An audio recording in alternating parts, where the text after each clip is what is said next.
there. Today I want to teach you how to make moist and succulent chicken breast every single time. There are two main steps we have to take into consideration whenever we're dealing with chicken breast.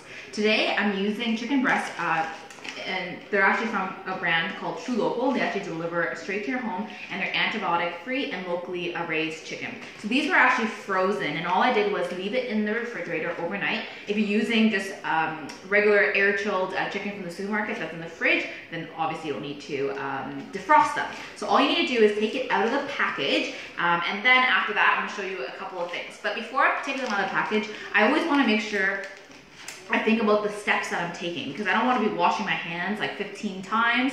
So what I'm going to be doing first is I'm going to put into a dish some salt and pepper. The salt and pepper is really important because this is what's going to be marinating the chicken.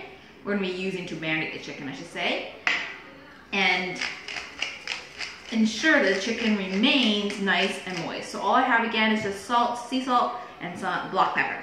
Next, what I'm going to do is I'm going to open up each of these bags of chicken and I'm going to pat it down dry with a paper towel.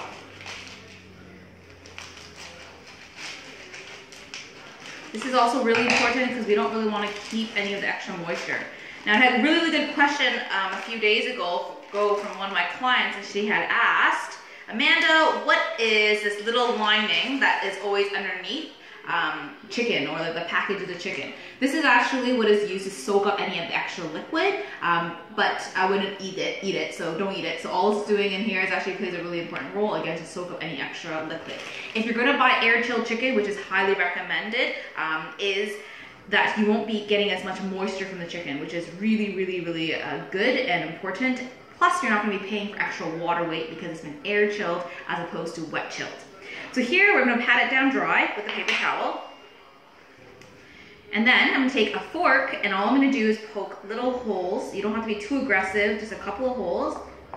And this will just allow the salt and pepper to penetrate through the chicken breast. Once you've done that, just put it onto your tray that I've already added the salt and pepper to. I'm going to do the same with the second package.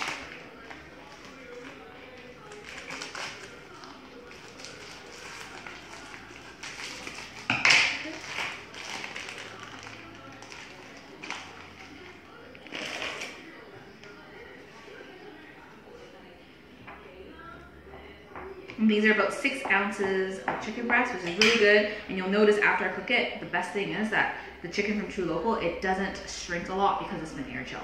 Next, I'm gonna just take my hands again and just toss in the salt and pepper. So this is why, again, I put salt and pepper already in my dish, because otherwise I would have had to wash my hands, put the salt and pepper in, and then touch the raw chicken once more. So I'm saving you a trip to the sink to wash your hands.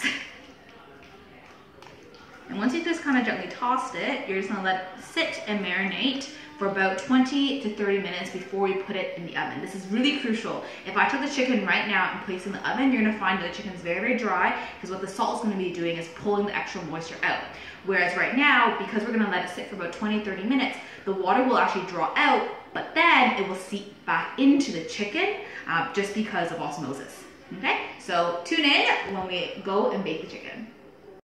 So it's been about 30 minutes now, so we're gonna take the chicken and put it right into our baking tray. I just lined it today with some foil. You can do it with parchment paper, or just if you do a non-stick pan, you can also do that as well. And then we're gonna stick it into the oven. So always make sure you're gonna preheat your oven right now. I put it at 400 degrees Fahrenheit.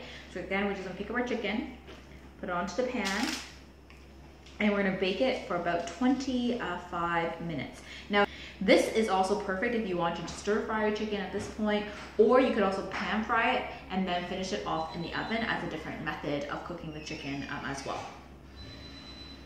So once we put it into the pan, we're gonna pop it right into our preheated oven for, again, 25 minutes.